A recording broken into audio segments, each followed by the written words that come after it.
Assalamualaikum warahmatullahi wabarakatuh. Waalaikumsalam warahmatullahi wabarakatuh. Ya, selamat pagi Ibu. Pagi. Ya, mohon izin perkenalan dulu, nama saya Didi Rosyadi. Kali ini mau sedikit wawancara dengan Ibu. Kalau boleh perkenalan Ibu, namanya siapa, dari sekolah mana? Saya Inneke Wulandari, biasa dipanggil Ike. Saya Kepala MI Muhammadiyah Purwokerto. Baik, terima kasih Ibu sebelumnya sudah berkenan untuk meluangkan waktunya. Jadi gini Bu,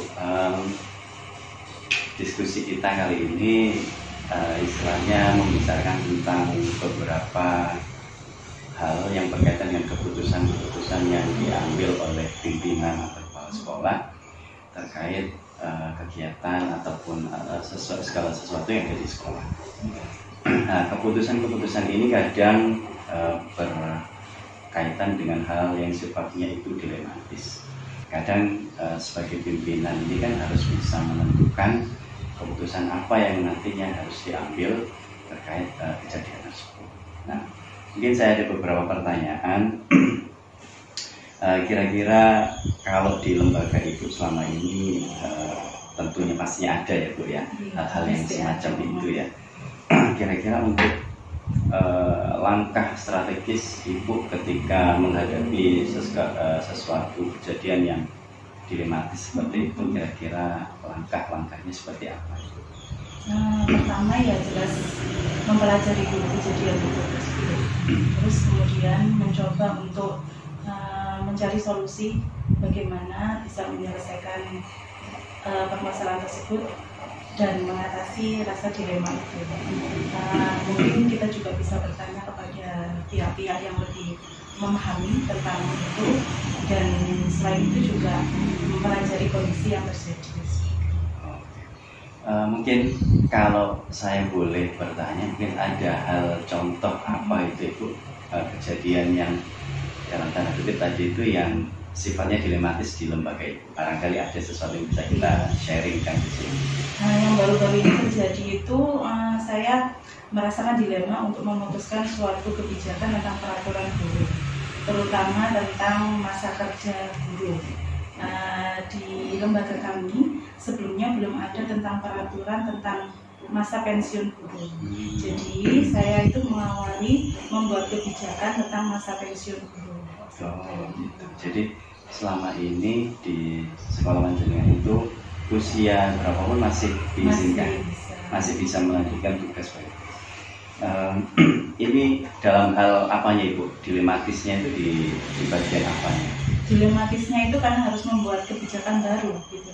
Jadi tadi bagaimana caranya saya membuat kebijakan baru dan mengatasi dilema itu, saya berusaha untuk mencari kebijakan-kebijakan dari lembaga lain atau dari majelis yang menaungi saya gitu. Setelah itu saya pelajari tentang kebijakan-kebijakan itu, baru menerapkannya. Berarti dilematisnya itu apakah di masalah tunjangannya atau masalah apanya Ibu? Dilematisnya itu kan bagaimana orang tersebut ketika menginjak usia 60 harus diberhentikan dari sekolah, otomatis kan dia tidak mendapatkan pendapatan yang tetap seperti biasa.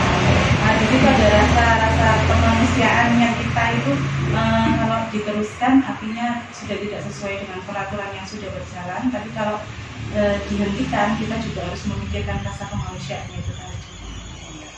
Baik, berarti kalau bisa saya simpulkan ini ada aturan yang ini malah baru ya, aturan baru yang harus dibuat, yang efeknya nanti bisa jadi dalam hal penghasilan pada seseorang yang harusnya pensiun itu akan berkurang. Nah, mungkin ada beberapa pertimbangan apa Ibu dalam akhirnya kok akhirnya sepakat Bu ya dibuatkan aturan itu ya? Iya.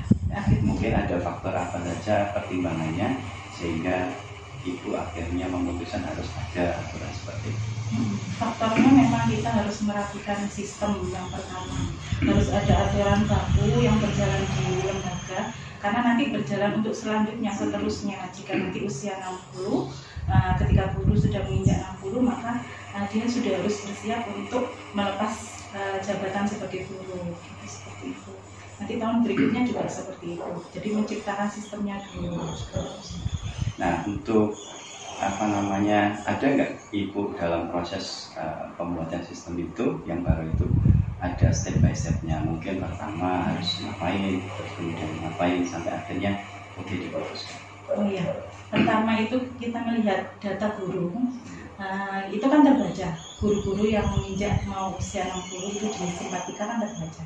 Sebelum ada guru yang usia 60, kita coba komunikasi sama pihak Majelis Didasmen Cabang. Jika ada kasus seperti ini, kita harus seperti apa? Akhirnya dari Majelis Didasmen Cabang memberikan referensi kebijakan yang berlaku di BWM, yang berlaku di cabang, untuk kemudian dibuat pedoman baku di lembaga kita. Jadi ada aturan yang sudah tertulis, tinggal kita sesuaikan dengan lembaga kita. Ada pihak-pihak terkait apa, siapa mungkin yang bisa membantu atau yang berperan dalam keputusan Ibu tadi? Yang pertama Majelis Didasmen, terus pimpinan ranting Muhammadiyah. Saya itu juga koordinator di MI, seperti Waka kalau di tingkat SDMI itu kan koordinator. Baik, jadi efeknya setelah penerapan itu kira-kira dari warga sekolah seperti apa? Apakah setelah diputuskan ada sistem itu diberlakukan, kira-kira seperti apa? Efeknya yang pertama memang banyak sekali pertentangan ya, maksudnya tidak semua bisa menerima. Terutama bagi yang bersangkutan, seperti walaupun kita sudah sosialisasi sebelum beliau harus melepaskan, tapi namanya orang yang biasa beraktivitas sebagai guru terus harus berhenti, itu memang kan ada perasaan yang tidak enak. Jadi efeknya memang dari yang bersangkutan. Tapi ketika kita menyampaikan bahwa itu sistem yang harus berjalan untuk siapapun, jadi kebetulan tahun berikutnya disusul guru lagi, itu jadi dan berlaku untuk semua. Akhirnya seluruh warga sekolah, stakeholder semuanya bisa menerima sistem baru tersebut.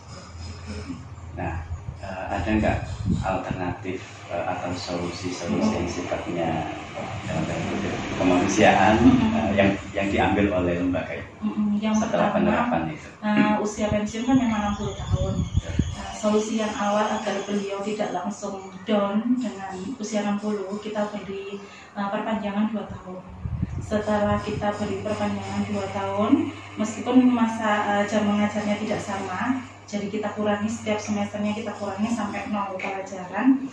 Setelah itu kita masih memikirkan bagaimana beliau masih punya penghasilan ketika usianya sudah 62. Jadi kita berikan kerjasama kontrak untuk pengelolaan kantinnya.